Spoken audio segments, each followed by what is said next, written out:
Hi everyone, I'm Leanne and today we're going to be looking at my reading stats for 2025.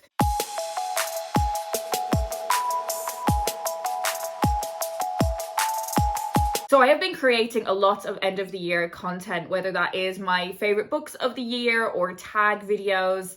And those were kind of looking at what the books were. This is way more numbers focused. We're getting into the data. There's going to be charts. This is one for the stats geeks amongst us. The data I'm going to be looking at is a combination of what I've got from Storygraph and from my own reading spreadsheet. And every year I have slightly tweaked and changed my reading spreadsheet since I started doing it. And over the past few years, I've been quite patchy at recording a lot of it. I realized this probably midway through last year, and I made a real effort to correct a lot of the missing or inaccurate data that I'd had from the couple years previous. One of those big projects was making sure I had an exact record of every book that I owned. And quite a substantial project that I want to take on in the early months of this year is to backdate all of my reading for the past 10 years onto a spreadsheet that I'm really happy with. And I do want to do this quite early on in the year. I'm thinking I want it to be done and have a video for you guys by February.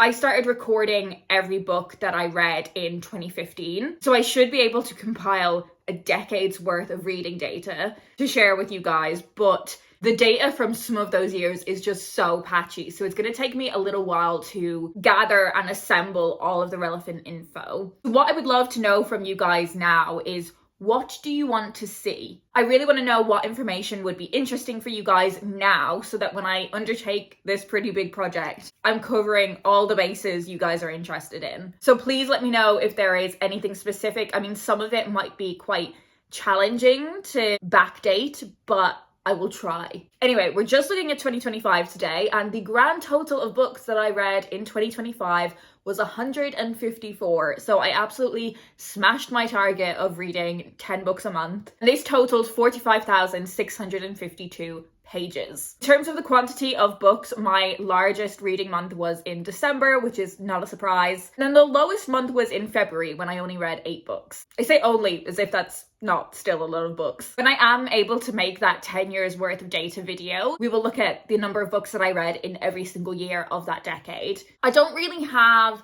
any thoughts or reflections on the number of books that I read other than I'm really happy with it. In terms of the length of the books that I read, 6 of them were under 100 pages, 23 books were between 100 and 199 pages, 41 books were between 200 and 299 pages, 59 of the books that I read were between 300 and 399 pages, 23 were between 400 and 499 pages, and then 2 were between 500 and 599 pages, and there were no books longer than that I read. That 300 to 399 has always been my sweet spot in terms of the books that I enjoy reading. There's no real surprises or reflections there. I do read quite a few children's books for my work, so some of those smaller page counts are made up of children's books, but equally, read a lot of quite long children's books as well in the year. In terms of the age categories that I read, it was a near even split between books for adults and books for younger readers. So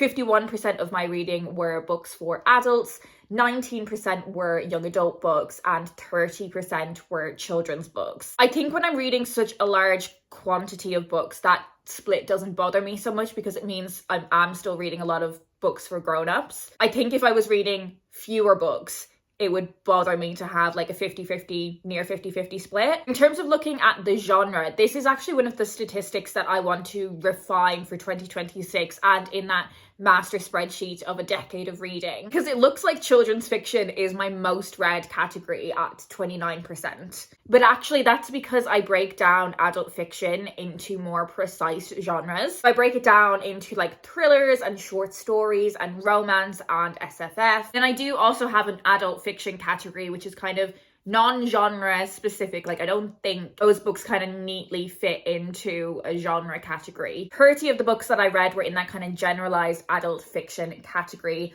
And then I read 14 romance books, 9 fantasy books, 4 thrillers, 5 classics. I read 3 short story collections, and I read 6 books of poetry. And then in terms of adult non-fiction, I read 8 books. For the books for younger readers, I read 30 young adult books. Again, not broken down into any more precise of a genre than that. 44 children's fiction books and 1 children's non-fiction book. I think the only thing I'm surprised about there is the amount of adult fantasy I read at 9 books. But looking at what some of those books are, they're definitely kind of on the lighter side of fantasy, which is what I would expect for all of my fantasy reading. I definitely think the genre mix will look a little bit different next year.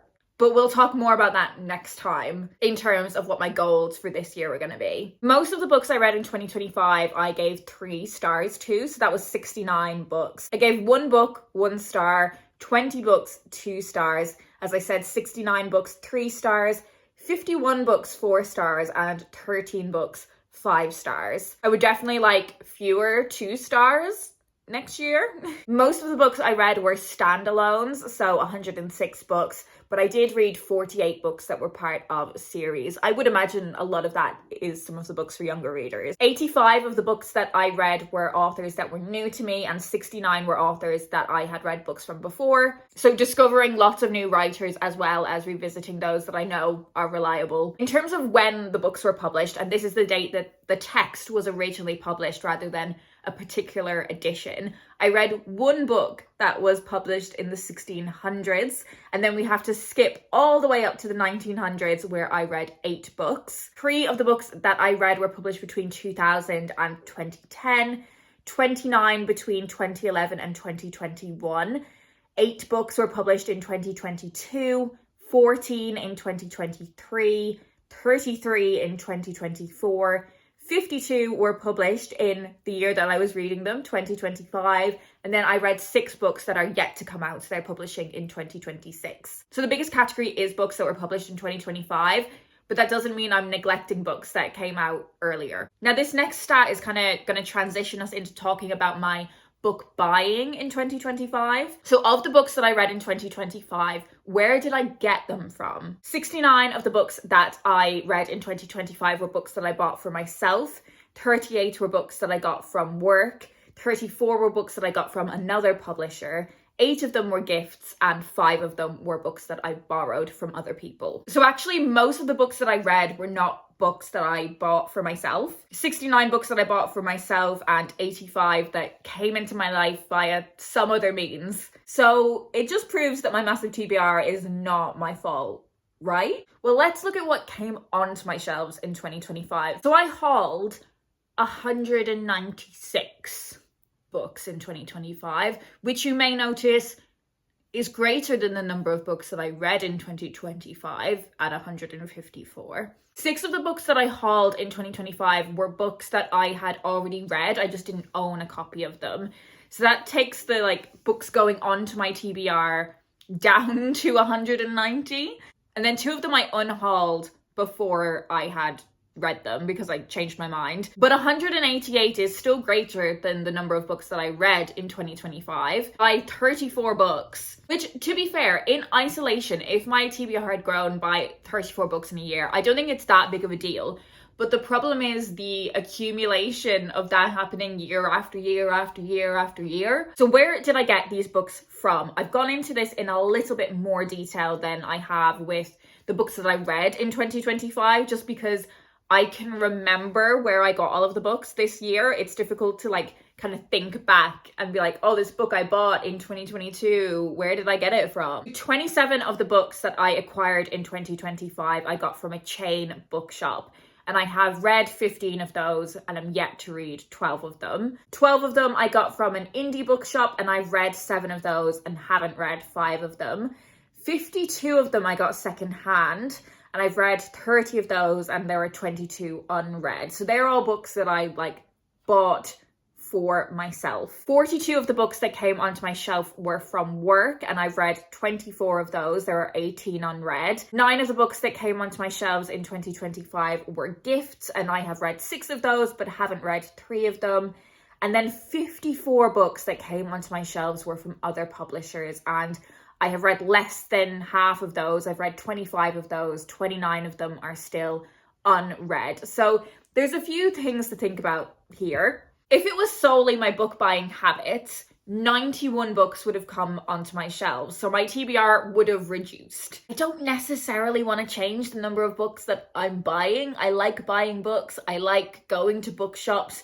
But I think the area where this can be reduced is probably that secondhand shopping. 105 books that came onto my shelves in 2025, I didn't purchase. There's nothing I can really do with the books that I get from work. I kind of need to read those, but clearly I'm not reading all of them. So maybe I need to be a bit more selective in terms of what I read the full book of and what I kind of just dip into. Gifts, I'm not going to change anything about that, obviously. The books that I got from other publishers. So I don't really request books that often. The one time I will kind of chance my luck and ask for books for a review will be around the Irish Readathon. But I think the majority of books that fall into this category of me having got them from other publishers is actually things that I've picked up at work events. So whether that's me going to conferences and meeting other publishers there and us maybe swapping some books, or going to Publishing Pride events. I picked up a lot of books at those events this last year. So maybe I need to be a bit more restrained on that front. But it's really hard to do that when things are free, you know? So let's look at a genre breakdown of what has come onto my shelves. So 41 books in that kind of generalized adult fiction category, 23 romance, 9 SFF, 2 short story collections, 3 classics, 5 plays, 11 books of poetry, 10 books of non-fiction, 40 young adult books, and 52 children's fiction books. So there's a few things that I can kind of reflect on here. I think I bought too much romance. I am slightly moving away from my romance phase, or being just a bit more selective around the romance that I want to read. It looks like I got a lot of plays in contrast to how many plays that I read, but actually I think there were 4 of those were books that I'd already read. The children's fiction and YA is pretty substantial. So that is made up of a lot of my work reading. Again, there's not a lot I can do around books that I get from work, but also a substantial amount of those books for young adults and children will come from those conferences that I've been to for work. So maybe I should be a bit more selective next time. So I'm gonna have a think about some of these findings, and then in a few days we're gonna talk about my reading goals, resolutions, how I'd like to alter my reading habits in 2025. Please remember, if you have any suggestions of the data that you want to see for me evaluating a decade's worth of my reading, both in terms of what I read, but also the things that came onto my shelves, I am gonna try and capture as much data as I possibly can. So any thoughts, suggestions, please let me know, and I will endeavour to try and backlog as much as I can. If you don't have anything in particular to say, leave me some sort of like stats related emoji. So like a graph or a bar chart, something like that, so I know that you're here. That is it for me today. I hope you're well, and I'll speak to you in my next video.